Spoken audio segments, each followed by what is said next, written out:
Do you have an expired pastry for my son? Diana's trembling voice cut through the silence of the snack bar like a knife. The 35-year-old black woman held the hand of Anna, a 6-year-old girl who hid behind her mother's legs, her big eyes fixed on the dirty floor. Roberto, the manager of Golden Pastry, looked up from his cell phone with irritation.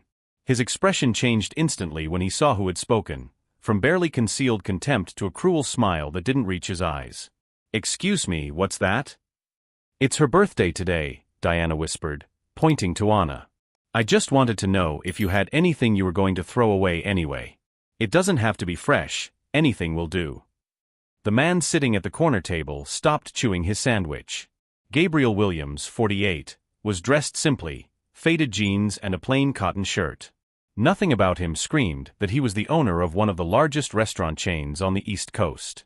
He had come in for a surprise inspection in disguise, something he did regularly at establishments he was considering acquiring. But what he was about to witness would change everything. "Hey everyone!" Roberto shouted to the kitchen, his voice echoing deliberately loud. "There's a beggar here wanting free food for her son." Diana felt her face burn. Some customers turned to look, some with pity, others with discomfort.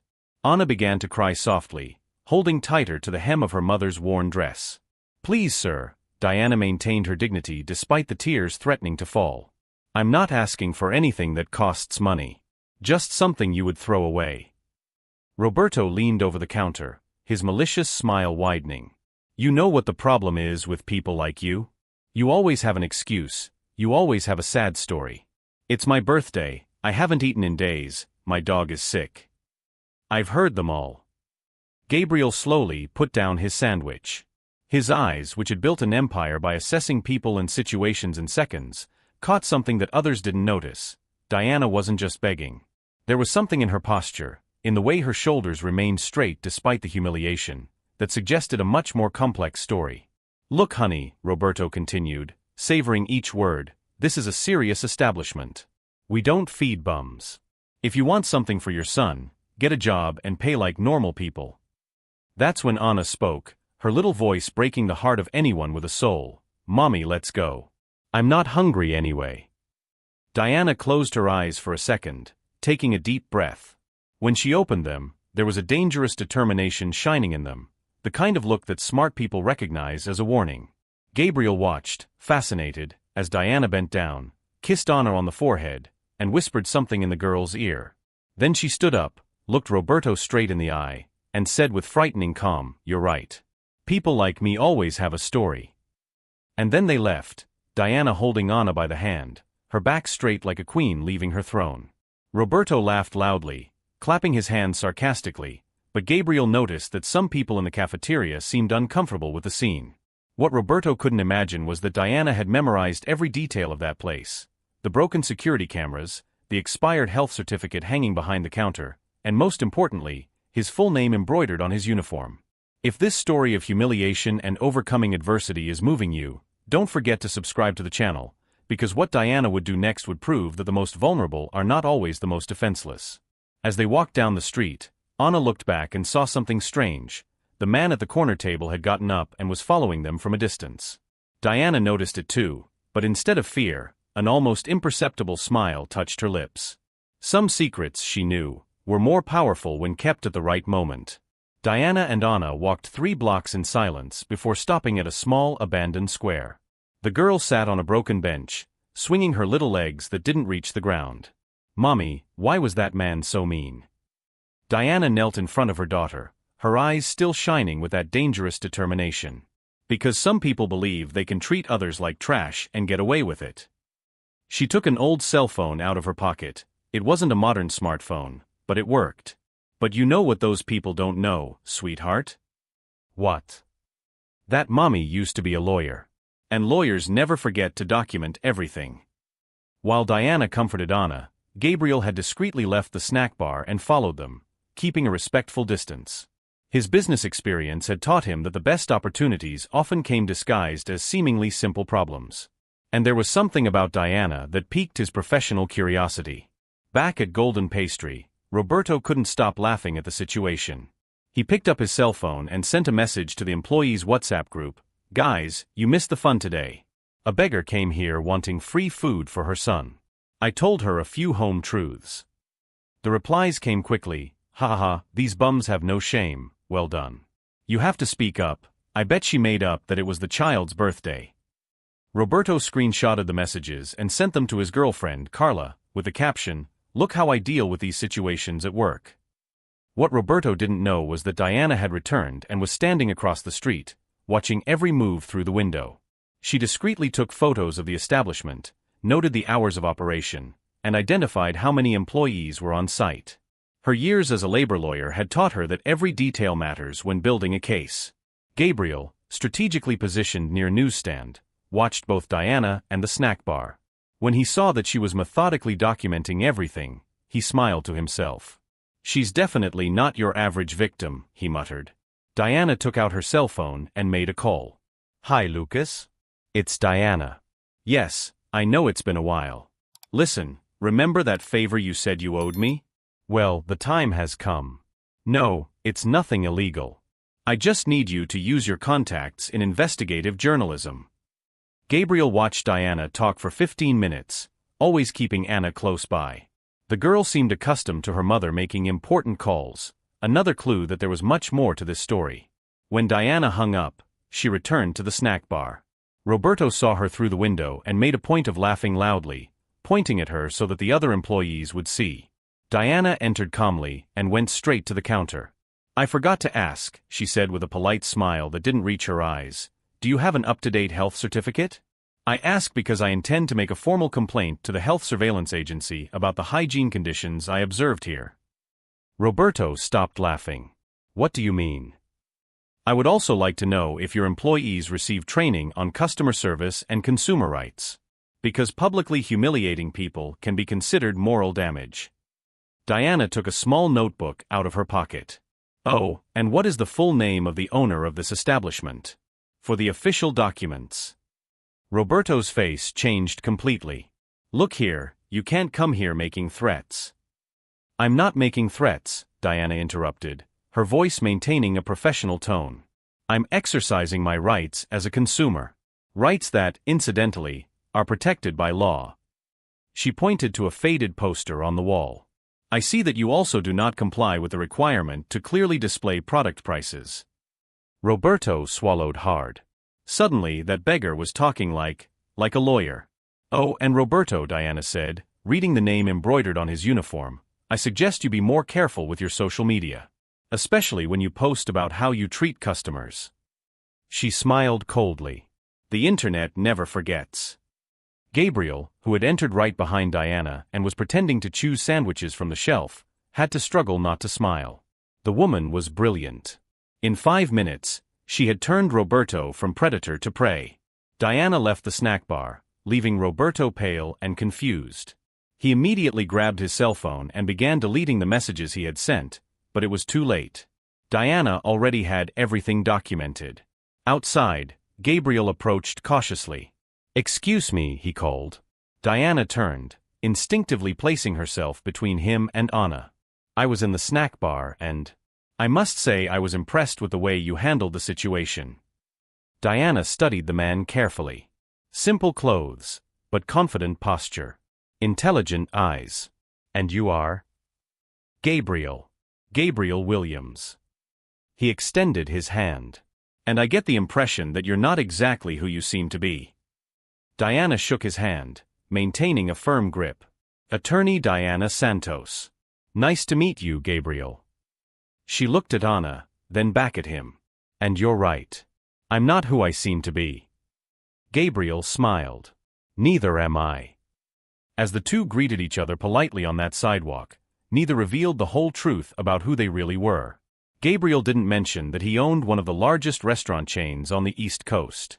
Diana didn't say that, before losing everything in a brutal divorce, she had been one of the most feared labor lawyers in the city. And Roberto, still inside the diner frantically deleting his messages, had no idea that he had just provoked two of the most dangerous people he could have encountered, and that they were now joining forces. Gabriel and Diana walked to a discreet cafe 3 blocks from the diner, Anna holding her mother's hand and looking curiously at the man who seemed genuinely interested in helping. Sitting at a corner table, away from prying ears, the two began to reveal their true cards. "So," Gabriel said, stirring the sugar into his coffee, "labor lawyer specializing in consumer rights, I imagine?" Diana smiled for the first time that day. Double specialization. Consumer rights and corporate social responsibility. "And you, Gabriel Williams, who coincidentally showed up at a third-rate diner on a Tuesday afternoon. Let's just say I have an interest in food service establishments." Gabriel took a sip of his coffee. "Especially those with questionable customer service practices." Anna tugged at her mother's sleeve. "Mommy, can I go to the bathroom?" "Of course, sweetheart. It's right over there." Diana pointed to the back of the cafe, keeping her daughter in her line of sight. As soon as Anna walked away, Gabriel leaned over the table. "Diana, I'll be direct. I own the Williams Restaurant Group.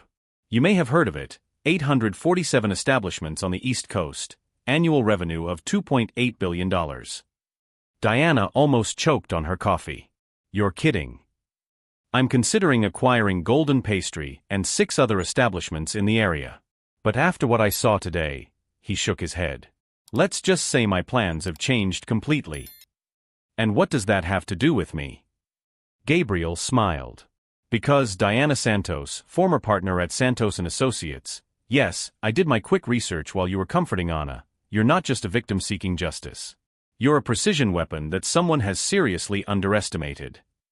Diana felt her heart race. Someone had recognized not only her competence, but her potential. "You researched my past? Enough to know that you didn't lose everything because of incompetence. A brutal divorce, an ex-husband who was a corporate lawyer and used his connections to destroy your career, loss of partial custody of Anna, forced bankruptcy of the firm." Gabriel paused. "But I also know that you won 94% of the cases you took to court." Anna came running back and sat down next to her mother. Gabriel immediately changed his tone, smiling at the girl. "Anna, your mother told me that today is your birthday. How old are you?" 6 years old. Anna showed her little fingers. "But we haven't had cake yet." "Well, that needs to be corrected." Gabriel waved to the waitress. 3 slices of chocolate cake, please." While Anna was distracted by the cake, Diana and Gabriel continued talking in code. "So what's your proposal?" she asked. "Simple. You help me properly document the practices of that establishment, and I'll make sure your findings reach the appropriate authorities. In addition, I can offer temporary legal consulting at my firm." Diana studied his face carefully. "And Roberto?" "Roberto will learn that humiliating people has consequences. But in the right way, legally and devastatingly effective." At that moment, Diana's cell phone vibrated. It was a message from Lucas, her journalist contact. "Diana, I got your audio. This is gold. I've got 3 similar cases at the same snack bar in the last 6 months. Victims willing to talk. When can we meet?" Diana showed the message to Gabriel, who nodded in approval. "Where does your friend work?" "Local investigative channel, but with national reach. Lucas Rodriguez. You may be familiar with his work on labor exploitation in the food industry." Gabriel's eyes widened. "The guy who took down the Gostaseo pizza chain?" "Diana, you didn't bring a journalist. You brought a machine gun." Meanwhile, at Golden Pastry, Roberto couldn't stop thinking about his conversation with Diana. Something about her had shaken his confidence, and he hated that feeling. To compensate, he decided to take it out on other vulnerable customers. An elderly woman entered the snack bar, counting coins with difficulty.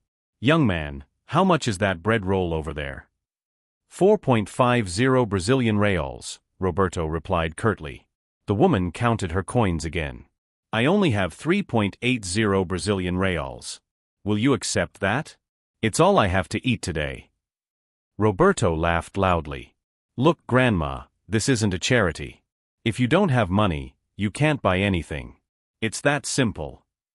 2 teenagers who were watching the scene discreetly filmed it with their cell phones. One of them whispered, "Man, what a jerk. I'm going to post this." Roberto, intoxicated by the feeling of power, decided to go further. He took his cell phone and recorded a video for his Instagram stories. "Guys, working with customer service sucks.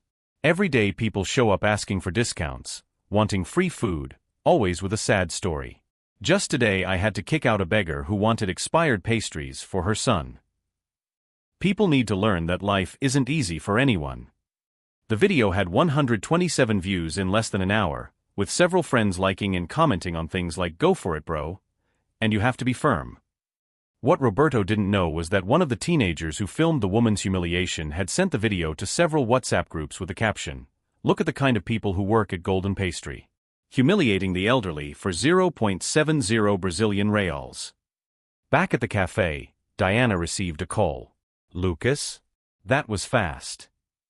She put it on speaker so Gabriel could hear. "Diana, you won't believe it.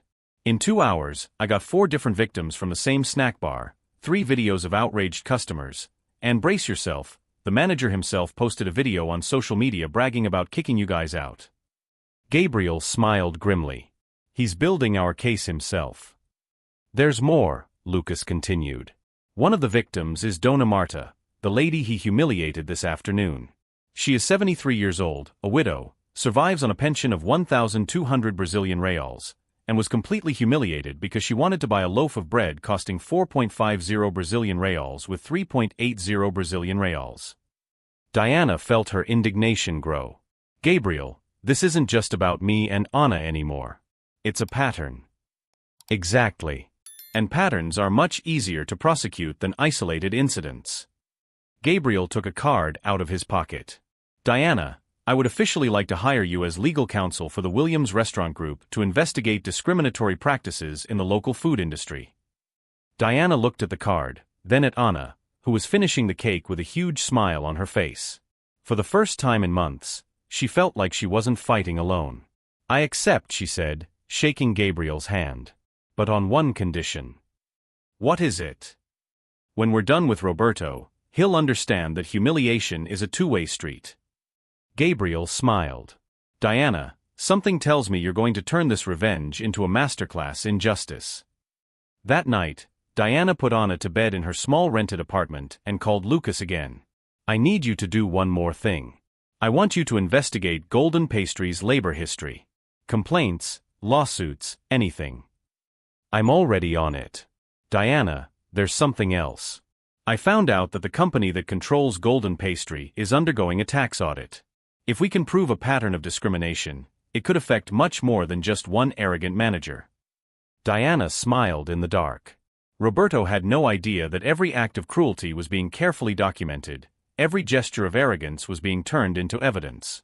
He thought he was showing strength, but in fact he was handing over the ammunition for his own destruction.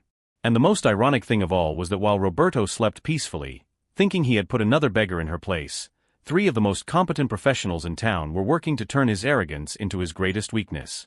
On Friday morning, Roberto arrived at Golden Pastry with his usual smug smile.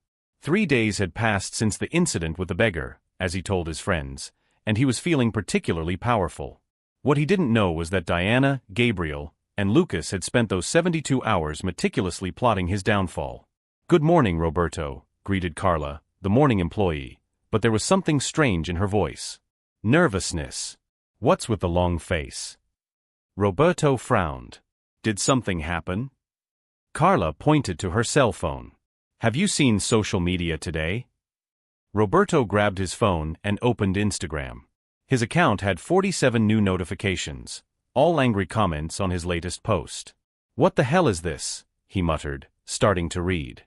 "Disgusting. How can you treat a child like that? I hope you lose your job. Sharing this for everyone to see what kind of person you are." Roberto felt his stomach turn cold. He rushed to Facebook, then to TikTok. The same pattern repeated itself. Hundreds of indignant comments, shares with angry captions, people tagging Golden Pastry demanding explanations. "What do you mean? I only posted yesterday." He tried to delete the posts, but it was too late. They had already been saved and reposted dozens of times. At that moment, the door of the snack bar opened and Lucas Rodriguez entered, accompanied by a cameraman and a producer. Roberto recognized the journalist immediately. He was the guy on TV who took down corrupt businessmen. Roberto Santos. Lucas approached the counter. "I'm Lucas Rodriguez, from Canal Investigativo. I'd like to ask you some questions about your customer service practices. Roberto turned completely pale. I don't know what you're talking about. No. Lucas smiled coldly. So it wasn't you who posted this video yesterday? He showed his cell phone with Roberto's own video bragging about kicking Diana and Anna out. The camera was recording. Roberto noticed that some customers had stopped to watch the scene, some already filming with their cell phones. Look, this is out of context, Roberto stammered. Out of context?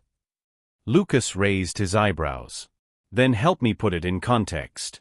Is it normal for you to humiliate 6-year-old children in your establishments? It wasn't like that. Oh really? Lucas waved to the cameraman. We also have this video from yesterday, where you humiliate a 73-year-old woman over 70 cents. Roberto felt his legs go weak when he saw the teenagers recording playing on the cameraman's screen. Mrs. Marta counting coins, your cruel refusal, the public humiliation of the elderly woman. And this one, Lucas continued relentlessly, where you brag about your victories against vulnerable people. It was a printout of the WhatsApp messages Roberto had sent to his friends. How did you get this? Roberto whispered, his face completely white. Investigative journalism, Roberto. You didn't think you could publicly humiliate people without consequences, did you? At that moment, the door opened again. Diana entered, now wearing an impeccable professional suit, her hair tied back, the confident posture of someone who dominated courtrooms. Behind her was Gabriel, whom Roberto still did not know. Ah, Roberto, Diana said with a cold smile. Do you remember me? Roberto instinctively backed away. The woman standing before him was nothing like the vulnerable person from 3 days ago. This was clearly a professional, someone with power. You're not. Attorney Diana Santos, specializing in consumer rights and discrimination. Diana placed a briefcase on the counter. And this is Gabriel Williams, from the Williams Restaurant Group. Roberto frowned, confused. Williams Restaurant Group? Never heard of it. Gabriel smiled. That's normal. We're discreet. But you may be familiar with some of our establishments. Golden Pastry, for example. Roberto's world collapsed in that moment. You're owner of the chain. Yes. Gabriel crossed his arms. And I just watched videos of my manager humiliating customers, posting about it on social media, and establishing a pattern of discrimination that could cost millions in lawsuits. Roberto tried to speak, but Diana interrupted him. Oh, and Roberto? Those documents you were so arrogant as to ignore? Expired health certificates, labor violations, prices not displayed as required by law. I've already forwarded everything to the appropriate authorities. Lucas continued filming. Roberto, any comment on the accusations of systematic discrimination against vulnerable people? That's not. She was lying about being a lawyer. Lying? Diana laughed. Roberto, I never lied about being a lawyer. You simply assumed that a black woman asking for expired food couldn't have a college degree. Gabriel approached. Roberto, you're fired for just cause. Gather your things.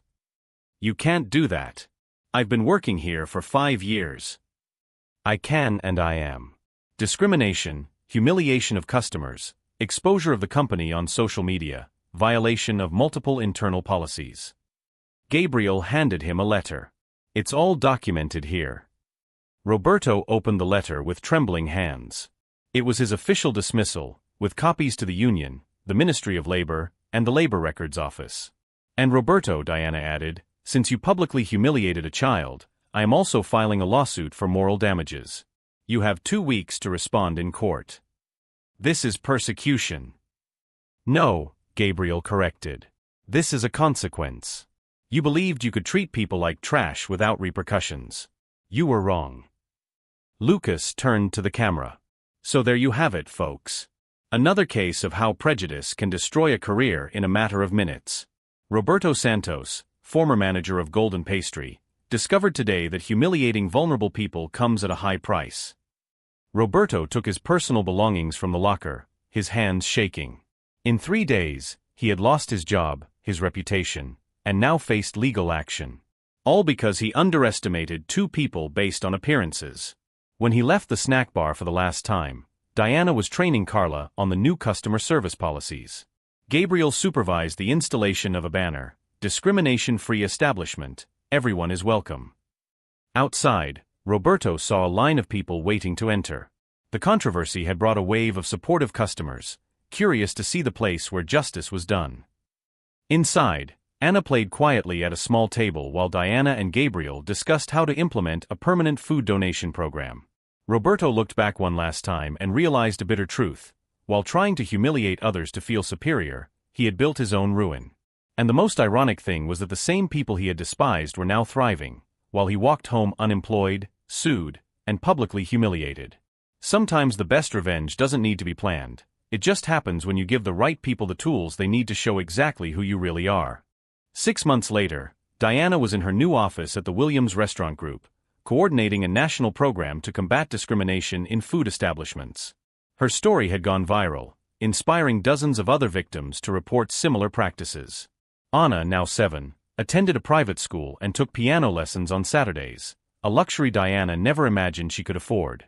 The girl kept a photo in a frame above her bed of the day they visited the renovated Golden Pastry, where there was now a mural painted by children from the community with the phrase, "Everyone is welcome here." Roberto, meanwhile, was unable to find another job in the food industry. The video of his public humiliation had over 2 million views, and any Google search for his name brought up the full story of his downfall.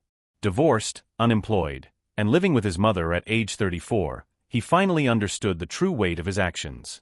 Gabriel turned the Diana case into a business model. He created a dignity-first protocol implemented throughout his network, generating not only good publicity but also increasing revenue by 40% due to the public that began to frequent his establishments for ethical values. The greatest irony was that Roberto, in his arrogance, had brought together two of the most competent people he could find. Gabriel offered Diana a partnership in the company, and together they were expanding the concept to other cities. Lucas Rodriguez won a National Investigative Journalism Award for his series on systemic discrimination in commercial establishments, using the Golden Pastry case as a starting point for an investigation that brought down other prejudiced managers and owners. On a random Tuesday afternoon, Diana passed by the former Golden Pastry, now renamed Comunidad Café, and saw a line of diverse people waiting to be served by Carla, who had become an excellent manager. On the banner at the entrance was the company's new policy: "Here, respect is not a courtesy, it is an obligation." The truth was simple and devastating. Roberto tried to humiliate a woman he judged by her clothes, but ended up being destroyed by his own ignorance. Diana proved that the best revenge is not to repay evil, it is to transform your pain into power and show the whole world who you really are. If this story inspired you, subscribe to the channel and leave a comment if you have ever faced prejudice and how you reacted. Share it so that more people understand that underestimating someone based on their appearance can be the most costly mistake of your life.